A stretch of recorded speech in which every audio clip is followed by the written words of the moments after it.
Hi everyone. This is a video that I've been putting off for well over a year, or a series of videos I've been putting off for over a year. And I just decided, I was driving around today, and I just decided, you know what, I just need to start doing something. I just need to make a video because I've been spending a lot of time preparing. I have the finding the right perfect time and the right perfect setup, the right perfect thing to say. But here I am. I'm going to make a video on why weight loss won't solve all your problems. Or you can just more broadly say any type of addiction or unhealthy attachment to something. Solving that won't solve all your problems. And it might actually be something that will reveal the deeper problems within you. At least in my experience, it has. Just to give a quick off the cuff story with me. I used to weigh 387 pounds, which is a lot. I'm 6'3", and now I'm floating in the 190s. So I lost a considerable amount of weight, and I just wanted to relay my experience, the problems it did solve, and the problems that it didn't solve that I thought it would solve. I got my notes down here, so if I'm looking down a lot, it's because I've got notes down here. So I'll just start with the problems weight loss has solved for me. So firstly, being 387 pounds puts you in a prison, puts you inside a prison of your own fat. You can't move around freely like you otherwise would be able to. You have much better mobility. Being able to do things like picking up something off the ground without having to hold your breath, being able to tie your shoes without having to hold your breath. All these things that normal people take for granted are like become these like superpowers that you discover that you have once you lose the weight. And this only increases as you go to the gym and become more fit in the gym. But even just losing the weight, even if you just do the diet portion of weight loss and don't even hit the gym at all, I mean, your mobility is gonna be so much better. Another thing that's improved a lot is my sleep. If you're significantly overweight, you will run into problems related to obstructive sleep apnea. And I've had that, where you wake up in the middle of the night and you're choking on yourself. You're choking on your own throat, essentially. So my sleep quality has improved a lot in that regard. And I avoided having to get a CPAP machine. I don't even need it to have one now. Another thing that weight loss helps with is the way that people treat you is on the other side of this weight loss journey I've been on is a completely different world that I've stepped into with regards to how people see me. And it's just such a bizarre night and day difference. And it still blows my mind. Even to this day, it still blows my mind. So that's one like plus to it. Another thing is that it improves your health markers. I had a series of blood tests that were done before my weight loss and after my weight loss, and most notably my testosterone levels increased by almost double over the 4 to 5 years I was on a weight loss journey. And of course, all the things that we already know about: higher all-cause mortality risk reduction. There's some mental health improvements. And yeah, that's about it. So it's not that weight loss doesn't solve any problems, it just doesn't solve all your problems. And I will get to what it doesn't solve. A lot of these things that it doesn't solve will relate to your mind. Your body changes, but at least in my experience, my mind hasn't changed that much. There are some like hormonal things that change that will impact your mind. But in terms of like the things in your life that have shaped you, those things don't really change that much. So it's not going to solve, for example, how people have hurt you in the past. It's not going to the hang-ups that you have had because people treated you terribly or you've been abused in various ways. Those hurts are still going to be there. So if you think that losing weight's going to resolve those things, it's not going to resolve those things. Weight loss is not going to resolve the pull of other types of addictions or unhealthy attachments. There's something that people refer to as an addictive personality. Now, if you're as overweight as I was, it's almost certainly the case that you're addicted to food. That's been my drug of choice. I've never been a drinker. In fact, I've never been even so much as drunk in my entire life. I smoked cigarettes for like 4 years, but then I quit. It was pretty easy to quit cigarettes for me. But I quit that. Where was I? The pull of other types of addictions, unhealthy attachments. I'm lost my train of thought, but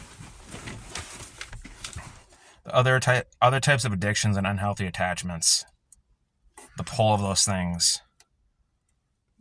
Most recently for me, it was social media addiction. I realized that I have a social media addiction.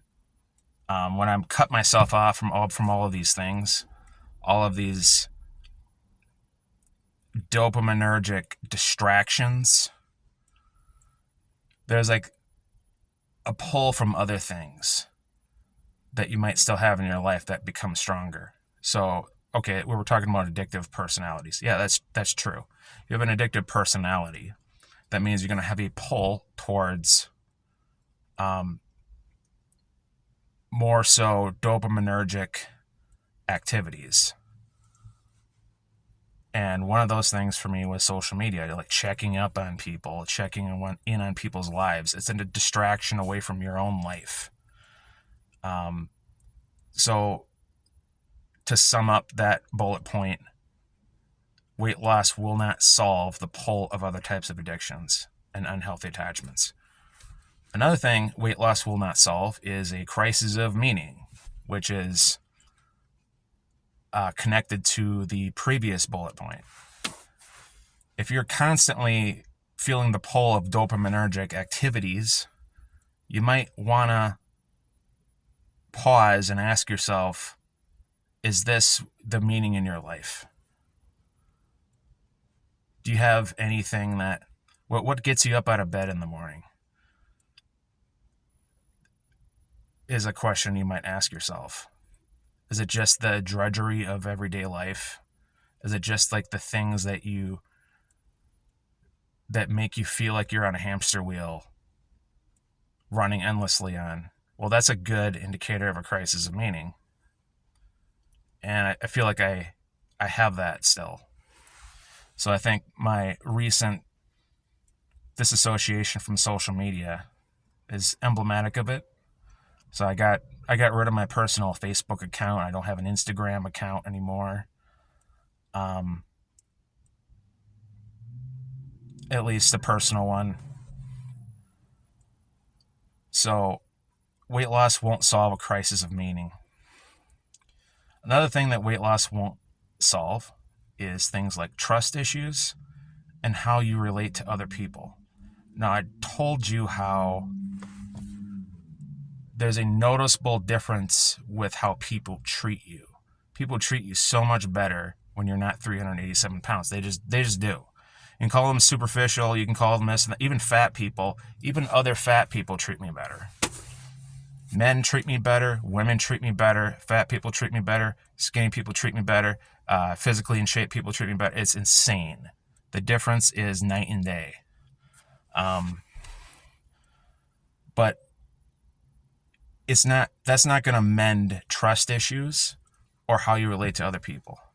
So, for example, if you're somebody that doesn't like large gatherings, losing weight isn't going to suddenly make you like large gatherings. If another example is if certain types of people repel you, it's not going to change that repulsion. Another thing that weight loss won't solve is certain issues related to confidence. Now, this is a double-edged sword here because weight loss can fix confidence issues, but it won't in other ways. So it can make me more confident and I walk into a room and I know people will treat me well. But there's certain areas where confidence struggles still. So, for example, the thing that people treat you better, if you have trust issues and people treat you well, one example of a trust issue that comes up is if somebody treats you well, you assume it's because they want something out of you or they want to persuade you into doing something or whatever. It's some like ulterior motive that they have that's driving them to treat you a certain way. Because when you're like 387 pounds, a lot of those types of treatments are just that, in my experience. People wanted something from me, and then people will drop you like the plague as soon as they get it from you. They don't know you anymore once you help them with whatever it is that they want from you. So when people are constantly treating you well, these resistances coming from that place will come up even more often. So that's a way that it can impact certain, that is a thing that confidence does not come into the picture at all. Now to the last part of the video is it won't solve all your problems. And in fact, it might reveal problems that are deeper that you have. So when you're trying to recover from anything, it could be food addiction, it could be drug addiction, it could be alcoholism, it could be a self-harm behavioral pattern, it could be anything that you're trying to figure out, any unhealthy patterns in your life that you can't get out of or you're trying to get out of. On the other side of that hell, you start to really get to know yourself. And you get to know the things that drove you to that place in the first place.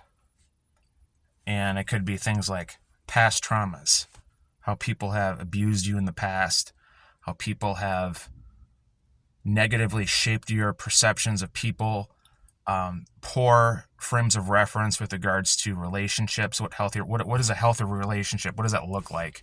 What does a healthy parent look like? What does a healthy life arc look like? Another problem that can be revealed is, again, I touched on this earlier, a lack of meaning in your life. If you don't know you have a lack of meaning in your life, that's usually because you're inoculating that with these dopaminergic things that's kind of numbing any pursuit of meaning. Another thing that I think is very important that nobody talks about is the concept of intrinsic identity. So identity that is intrinsic to the self it's not an identity that is extrinsic, meaning that, I'll give you an example. Extrinsic identity is I'm a firefighter, or I'm a teacher, I'm a scientist. I'm a father, I'm a parent, I'm a leader, all these kind of external things that act externally from yourself. And a lot of people find that they have this emptiness in their life, and that emptiness could be driven for a lot of things. I'm not saying that this is comprehensive to emptiness that people feel, but I think it's a part of it, is people seem to lack an intrinsic identity. The things that, and I kind of touched on this earlier, but the things that get you out of bed in the morning, that are kind of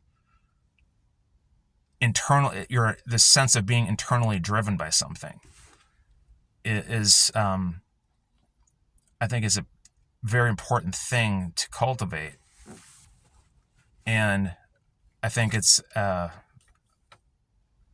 almost an endemic problem, because a lack of an intrinsic identity expresses itself in a lot of ways.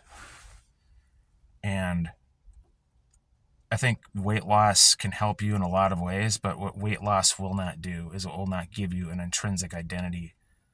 It's who you are outside of somebody that works overtime, who you are outside of somebody who fulfills societal expectations of what you should do, what a real man is, or what a real woman is.